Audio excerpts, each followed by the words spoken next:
Alright, guys, welcome back. This is going to be my review of Black Clover, chapter 355. Before we start, though, I would like to apologize as I messed up big time in my last review.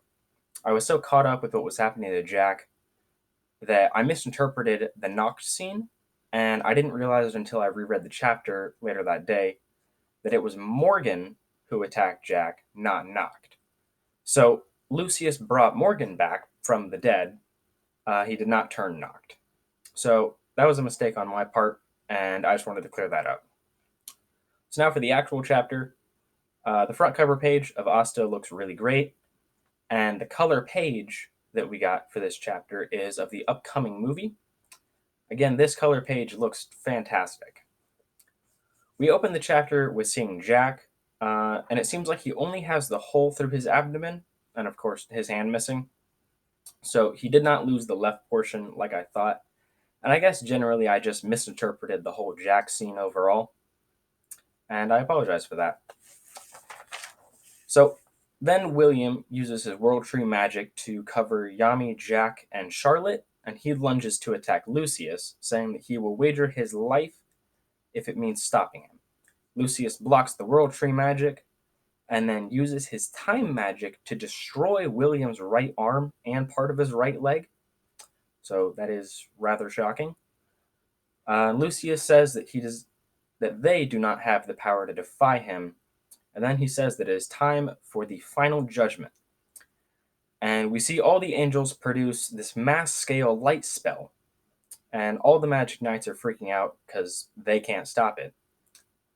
The angels rain down thousands of beams of light on the Clover Kingdom, but then Yuno uses his star magic to create this massive ring around the Clover Kingdom, and he reflects the light spell.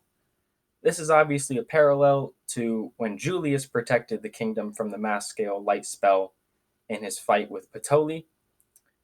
Then Yami mentions just how strong Yuno's gotten over the past year. William then realizes that Yuno has obviously become stronger than him.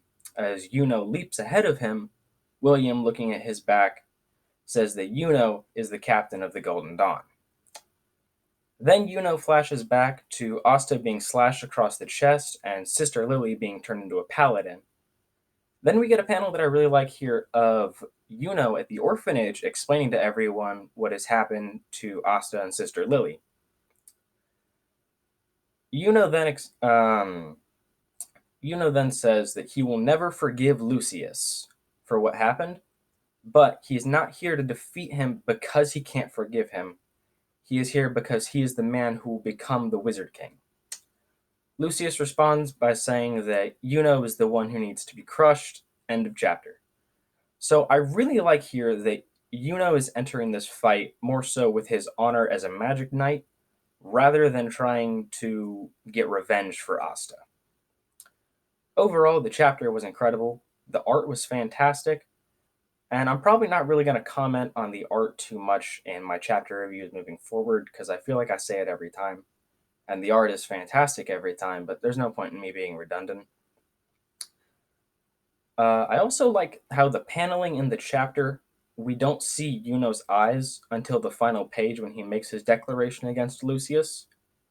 And now, both Asta and Yuno have parallels to Wizard Kings. Because in the Spade Kingdom arc, we got Asta's parallel to Lemille, or the first Wizard King, when he fought the massive demon, and we got the first reveal of his Devil Union. Now Yuno has the parallel to the former Wizard King Julius.